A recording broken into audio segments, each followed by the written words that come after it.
a lot of people are a little bit jittery about what the future of South Africa might look like. And specifically, a major risk highlighted by a lot of people leaving the country is the possibility of an ANC EFF coalition come 2024. And a lot of you might think, what happens when the EFF comes into positions of power? And, well, we know.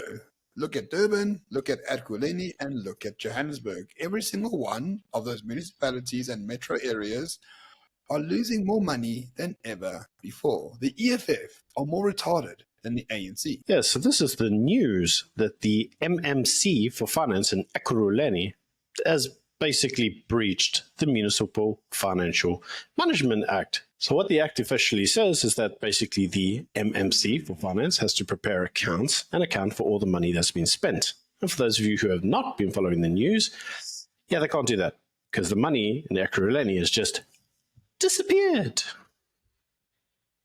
And apparently the MMC himself, who is called Dunga, there is a Twitter account on, well, the internet, which says he has spent lots of money on his girlfriends. He's got 4 of them. He's bought them all houses. He's bought them all cars. Apparently he himself has a cavalcade of cars that follows him everywhere. In fact, his cavalcade of cars, if I remember correctly, caused the death of a black person while he was in it. It's a bit strange to have a party, that is for poor blacks and sons of the soil and, whiteys must fuck off back to Europe. I mean, I think the EFF has killed more blacks than sort of any white person that I know, and has stolen more money from blacks than any white person that I know. The interesting thing about the entire debacle with that specific MMC is that it was highlighted to the municipality that they potentially owed Eskom a lot of money for, electricity and stuff. And his response was, so lo and behold, Eskom didn't get paid. Well, Ramon, this has now caused a big problem in Ekurhuleni, and that is they have a number of creditors to the tune of 4 billion rand that haven't been paid. And those payments are very unlikely to ever be received by the creditors, which means that there is quite a big push to place the city of Ekurhuleni under administration, to basically declare it bankrupt.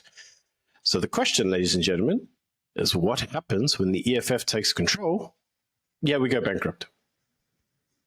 And that's, of course, just one metropolitan area in the country. They are in charge as well, in Johannesburg and in Durban. There is another name for Durban, a native name that I can't pronounce, so we'll just call it Durban for the sake of expedience. But in Durban, right, this golden sunshine of the coast of Durban is full of shit, literally. The EFF is responsible for that because they are in charge of making sure it doesn't arise in Durban, but they are in charge, and of course there is shit flowing everywhere, and Durban as well is completely and utterly bankrupt.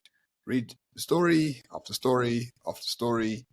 There's no lights, there's no sewage, there's flooding all over the place, there's shit all over the place. And guess what? The EFF is in charge there as well. Again, for a party that is so pro-black and son of the soil and etc., they really seem to hate blacks in particular because they steal all the money meant for blacks in Ekurhuleni and in Durban. There is no money left in any of the municipalities where the EFF governs.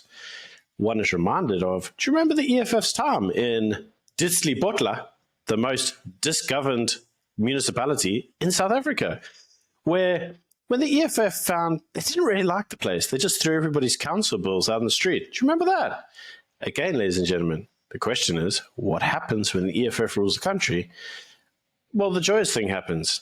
They somehow lose your bills and you don't have to pay them because they don't know what you've got to be paid because they burnt them for reasons?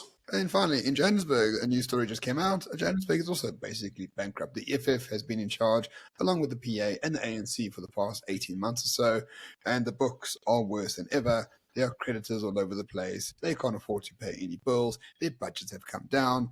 And once again, the EFF have an important part to play in that particular coalition. So when people say they fear the EFF, I think you should just look at this video and say, you shouldn't fear them. You should look at them with a state of utter hypocrisy.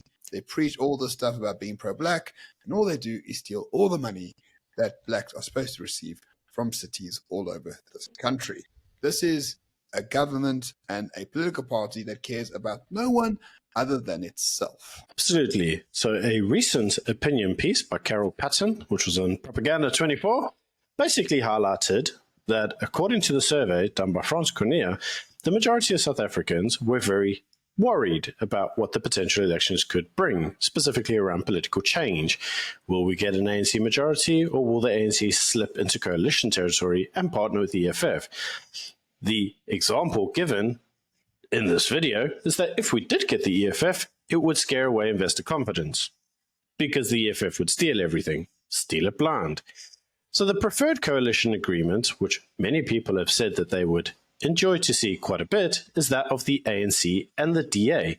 And would you know it, a lot of people have said and speculated that potentially the ANC is very happy to see EFF growth because it means that they would be able to partner with them come the elections this year. Well, it turns out, Ramon, that's not actually the case. The majority of the ANC don't want the EFF and would actually prefer the DA. And would you know it, the number one reason highlighted is because the EFF steal everything blind. Who knew? I mean, when the ANC is concerned about your stealing, you know, like you at a phase that is like so far beyond reasonable. Because I mean, the ANC steals left and right all over the place, but it takes like a decade to destroy a metropolitan area. The EFF have done the same sort of damage in less than a year. That's how blatant it has been all over the place. And the fact that and we must admit, the ANC is quite happy to be with the EFF for the time being. But I suspect once the elections come out, once there are coalition talks, the EFF is going to be out of the cold. Because you know what? They are competing with the ANC. And the grift, there's only so much to pass around. The DA are not really into it. So it makes far more sense for the ANC to go in bed with the DA. If the EFF come into play in the coalition, it's a game down to 0. And no one's going to win.